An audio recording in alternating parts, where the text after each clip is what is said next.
Bismillahirrahmanirrahim. Assalamualaikum warahmatullahi wabarakatuh. Welcome back to my channel Budak Kampung. Baiklah sahabat-sahabat subscriber semuanya yang ada di bumi Nusantara Indonesia, juga yang ada di luar negeri. Gimana kabar kalian semua? Mudah-mudahan kalian semua panjang umur, banyak rezeki, dan sukses selalu tentunya. Dan juga selalu dalam lindungan Allah Subhanahu wa taala. Amin amin ya rabbal alamin.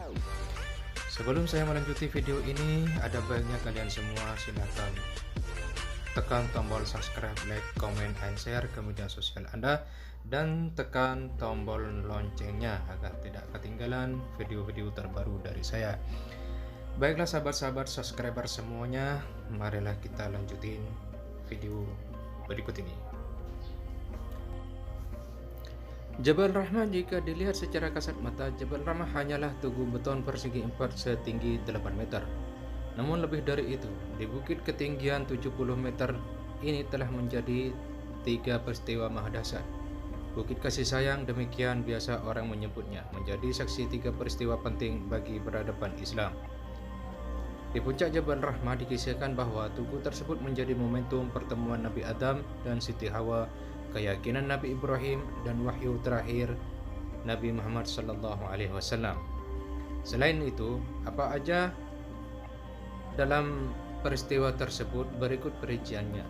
1. Pertemuan Nabi Adam dan Siti Hawa. Nabi Adam dan Siti Hawa kembali berjumpa yang membawa berkah kepada seluruh umat manusia menurutnya. Manusia selayaknya bersyukur atas upaya Nabi Adam dengan kesadarannya memohon kepada Allah Subhanahu wa taala, mengaku dirinya melakukan kezaliman terhadap dirinya sendiri.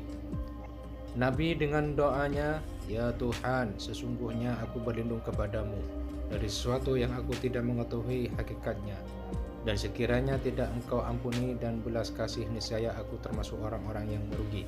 Karena diberikan ampunan, maka dengan ampunan itu manusia biasa mengabdi dengan sesungguhnya di hadapan Allah Subhanahu wa taala," ujar Nabi Adam tersebut.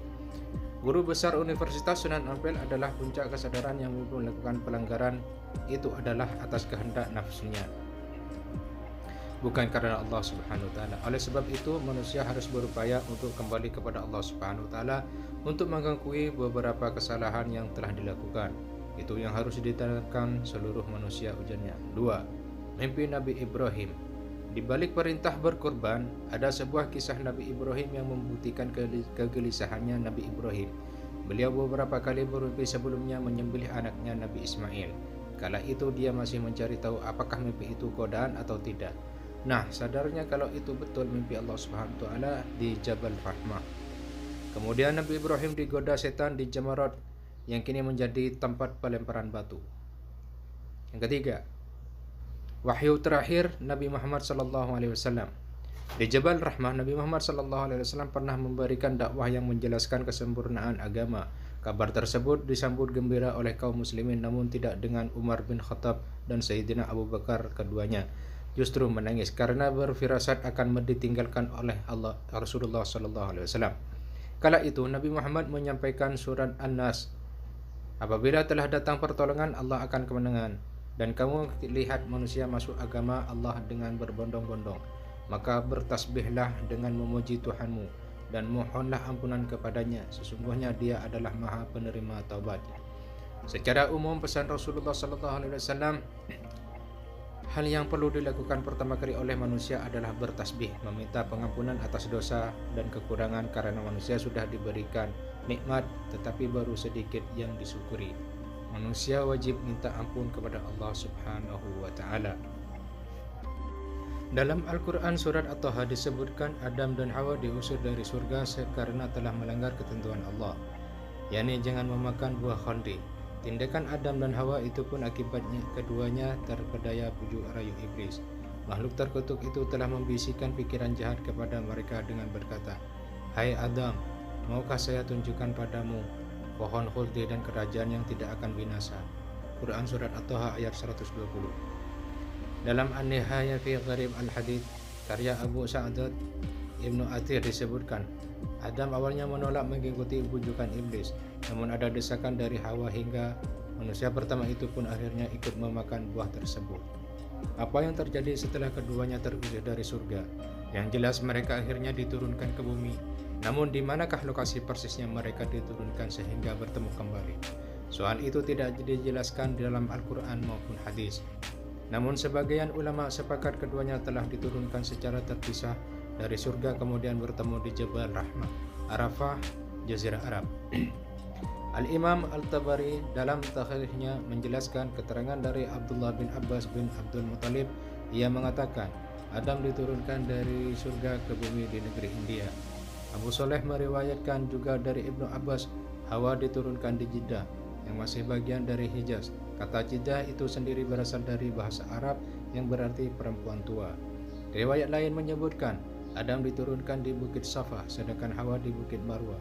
Ada pula yang menyebutkan Adam diturunkan di Mekah dan Taif. Ada pula yang berpendapat Adam diturunkan di India sementara Hawa di Irak.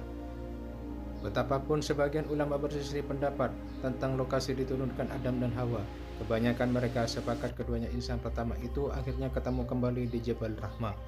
Sebelumnya mereka terpisah ratusan tahun lamanya sejak diturunkan dari surga ke bumi. Bagi umat Islam, Jabal Rahmah yang memiliki nilai panjang sejarah penting, sebab disinilah Nabi Muhammad SAW menerima wahyu terakhir, yakni pada saat beliau menunaikan haji wada atau ibadah haji terakhir. Wahyu itu adalah surat Al-Maidah ayat 3 yang artinya, pada hari ini orang-orang kafir telah putus asa untuk mengalahkan agamamu. Sebab itu janganlah kamu takut kepada mereka, tetapi takutlah kepadaku. Pada hari itu telah aku sempurnakan agamamu untukku dan telah aku cukupkan nikmatku bagimu dan telah aku ridai Islam sebagai agamamu. Tetapi barang siapa terpaksa karena lapar bukan karena ingin berbuat dosa, maka sungguh Allah Maha Pengampun, Maha Penyayang. Wallahu a'lam bishawab. Nah, itulah ulasan yang saya bisa sampaikan pada video kali ini. Semoga bermanfaat bagi kita semuanya. Dan sebelum saya akhiri video ini, saya mohon maaf apabila ada kekurangan dan kesalahan yang tiada batasnya. Assalamualaikum warahmatullahi wabarakatuh.